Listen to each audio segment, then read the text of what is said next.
जो लोग डायरेक्टली या इनडायरेक्टली प्रधानमंत्री और होम मिनिस्टर की तारीफ करते हैं, मिलने जाते हैं, मैं सीरियसली इस बात को बता रहा हूं, मिलने जाते हैं, उन लोगों का बायकॉट होना चाहिए, वो गद्दार हैं। क्या बात करेंगे आप आरएसएस के लोगों से जो इस बात को तय कर चुके हैं कि हमें संविधान खत्म करके मनुस्मृति लागू करनी है? उनसे क्या बात करके और क्या समझाएंगे उन्हें सिर्फ ये जाके कह सकते हैं कि हम आपके पैरों में गिर चुके हैं, हम आपकी हर बात मानेंगे, सिर्फ हमें हमारी कम्युनिटी को धोखा देने का रास्ता बता दो। कैसे हम उनसे मीठी मीठी बातें करके, कैसे जज्बाती तकरीरें देके उनको बेवकूफ बनाएं और आपकी मदद करें, ये काम कर रहे हैं जो लोग उनसे मिलने जाते हैं। ये समझ लीजिए आप, उन्होंने सारी इंस्टीट्यूशंस जो हैं हाईजैक कर ली हैं। उन्होंने हम लोगों के, खास तौर पे एससी एसटी, माइनॉरिटीज और ओबीसी के जितनी टॉप लीडरशिप है सब हाईजैक कर ली। इस बात को जब तक हम तस्लीम नहीं करेंगे हम एक कदम आगे नहीं बढ़ा पाएंगे। अपने अंदर से गद्दारों को आइडेंटिफाई नहीं करेंगे हम एक कदम आगे नहीं बढ़ा पाएंगे।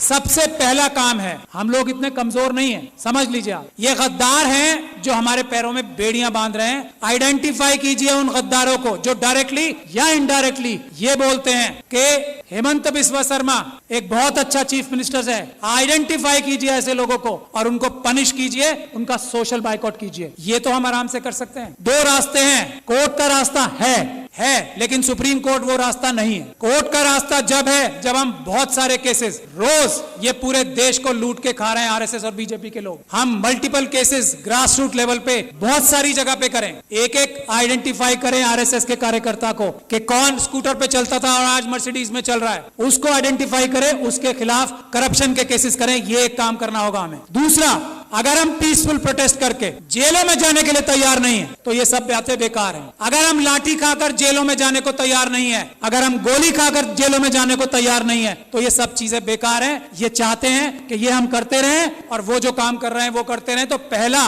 रेजोल्यूशन ये होना चाहिए कि हमें अपने देश को अगर बचाना है, संविधान को अगर बचाना है तो हमें जेल जाने के लिए तैयार रहना पड़ेगा। और जेल जाने वालों में सबसे पहला नंबर लीडरशिप का आना चाहिए, क्योंकि हम लोगों को लोग इज्जत करते हैं ना, हमारी ताकत क्या है। आज मुझे लोग इतना पसंद करते हैं, मैं क्या हूं, एक छोटा सा अदना सा वकील हूं। आज लाखों लोग मुझे सपोर्ट करते हैं, वो मेरी ताकत है। नहीं तो मेरी औकात और हैसियत नहीं है कि मैं चूं भी कर जाऊं इन लोगों के सामने। ये समझ लीजिए आप। और ये बात तस्लीम हमारे सारे एमपी एमएलए, बड़ी बड़ी तंजीमों के लीडर्स को करना चाहिए। उनकी अपनी जाती हैसियत और औकात किसी की नहीं है, मैं इस बात को तस्लीम करता हूं। आज अगर हम लोग इतनी जोर से बोल पा रहे हैं तो हमारे पीछे लोगों की ताकत है, उसकी वजह से हमें उन्हें धोखा नहीं देना चाहिए। जो अपने आप को जितना बड़ा लीडर समझता है उसे जेल जाने के लिए, गोली खाने के लिए, लाठी खाने के लिए सबसे पहले तैयार होना चाहिए आज। और जो ऐसा नहीं करता, जो इसके लिए बहानेबाजी करता है, मसलियत बताता है कि ये मसलियतन जो है ना, लफ्ज बोलने वाला गद्दार है। मसलियतन ये नहीं बोलेंगे कि मैं जेल जा रहा हूं, मसलियतन हमें प्रोटेस्ट नहीं करना चाहिए। गद्दार, बेईमान, ये हमें बोलना पड़ेगा खुल के।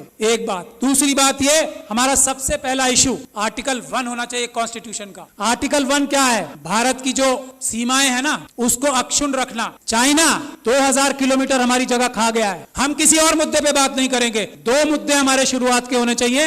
और हमें होम मिनिस्टर का, हमें प्राइम मिनिस्टर का घेराव इस बात पे करना चाहिए कि चाइना से हमारे देश की सेना अपनी जमीन वापस लेने के लिए बेकरार है। तुम डरपोक हो जो उन्हें रोक रहे हो, इसके लिए हमें प्राइम मिनिस्टर का घेराव करना चाहिए। ये आर्टिकल 1 है, इसके लिए करें। और आगे जाके गोली खाएं। इसके बाद क्या, 2000 किलोमीटर हमारी, जिसको अलग अलग जबानों से हम कहते हैं, कोई भारत माता कहता है, हम भारत देश कहते हैं, उसमें से 2000 किलोमीटर कोई ले गया और हम यहां बैठ के डिस्कशन करेंगे? नहीं, या तो प्रधानमंत्री इस्तीफा देंगे या वो 2000 किलोमीटर वापस लेंगे, नहीं तो हम मार्च करके हम खुद जाके वापस लेंगे। ये हमारा पहला एजेंडा होना चाहिए। दूसरा एजेंडा इस वक्त जो है वो है मणिपुर। अगर मणिपुर के लिए हम लोग प्रधानमंत्री का घेराव नहीं करते, प्रधानमंत्री और होम मिनिस्टर डायरेक्टली इन्वॉल्व है मणिपुर में जो हो रहा है, यहाँ मणिपुर के लोग बैठे हैं, अरामबाई तेंगुल, मेतेई लिपुम, ये दो संगठन है आरएसएस के जिन्होंने ये सारा कारनामा अंजाम दिया है, अमित शाह साहब के साथ मिलकर जिन्होंने ये सारा कारनामा अंजाम दिया है, चीफ मिनिस्टर बीरेन सिंह के साथ मिलकर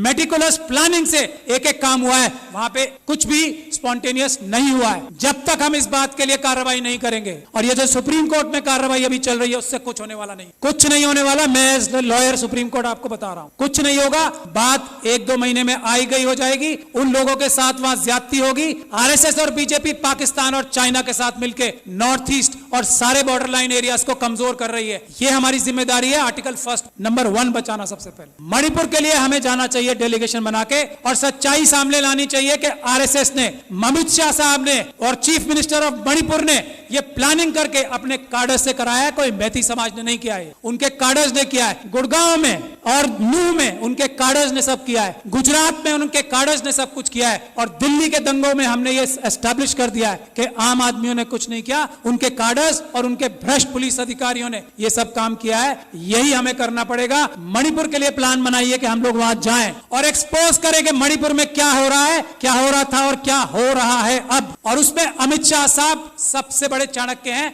उनको अरेस्ट कराने के लिए जब तक हम कोई कार्रवाई नहीं कर पाते, मणिपुर का कुछ भला नहीं हो सकता। मैं ये बात दावे और गारंटी से कह रहा हूं। He is the main mastermind, mister Amit Shah. वो वहां जाके बैठे ही इसलिए थे कि उन्होंने ये सब प्लानिंग करनी थी कि सब कुछ ठीक चल रहा है या नहीं। वरना भारत के होम मिनिस्टर में इतनी ताकत होती है, चेयर में, चाहे कोई डफर भी बैठ जाए उस पे। अमित शाह साहब की बात नहीं कर रहा हूं, ये डफर वर्ड उनके लिए इस्तेमाल नहीं किया मैंने। अगर कोई डफर भी बैठ जाए, भारत के होम मिनिस्टर की चेयर में इतनी ताकत होती है कि सब शांति वहां पे एक दिन में हो जाए। लेकिन जो होम मिनिस्टर वहां अपनी प्लानिंग ही करने गया था, इंप्लीमेंटेशन देखने गया था गुजरात मॉडल की, वो उससे क्या उम्मीद करते हो? आज तक किसी आदमी ने यह बोला है कि Amit Shah is the main mastermind of Manipur? नहीं बोला। यही हमारी कमी। तो मेरी यही गुजारिश है, एक तो जेल जाने के लिए जो लोग तैयार हैं, गोली खाने के लिए जो लोग तैयार हैं, लाठी खाने के लिए जो लोग तैयार हैं, वही बोले कि मैं लीडर हूं, वरना वो गद्दार है। मेरा ये मानना है। बाकी अपनी अलग अलग राय सबकी हो सकती है। यही एक टेस्ट है। अच्छी से अच्छी बात कोई भी कर सकता है। एक से बढ़कर एक स्पीच देने वाले, एक से बढ़कर एक भाषण देने वाले हम लोगों में भी हैं और आरएसएस में भी हैं। जबान की वैल्यू आजकल 0 हो गई। सड़क पे आए, गोली खाएं, तब बताएं कि मैं लीडर हूं, वरना मैं गद्दार हूं। ये बात तय है। मैं गोली खाने के लिए तैयार हूं आज इसी वक्त से। और जब आप लोग दावत देंगे कि गोली खाने के लिए सबसे आगे मैं रहूंगा, मैं ये गारंटी दे रहा हूं अपनी तरफ से। और मैं ये उम्मीद करता हूं कि इस हॉल में बैठा हर एक इंसान जो अपने आप को लीडर कहना चाहता है, वो गोली खाने के लिए, इस वक्त देश बचाना है तो गोली खाने के लिए तैयार रहना पड़ेगा। अमित शाह साहब को मणिपुर के लिए अरेस्ट कराना जरूरी है। इसके लिए हमें कार्रवाई करनी पड़ेगी। मेरी जहां भी सर्विसेज आपको दरकार होंगी, मैं वॉलंटियर करता हूं अपने आप को। बहुत बहुत शुक्रिया। जय भीम, जय Bharat. Thank you very much, Shahad Ali.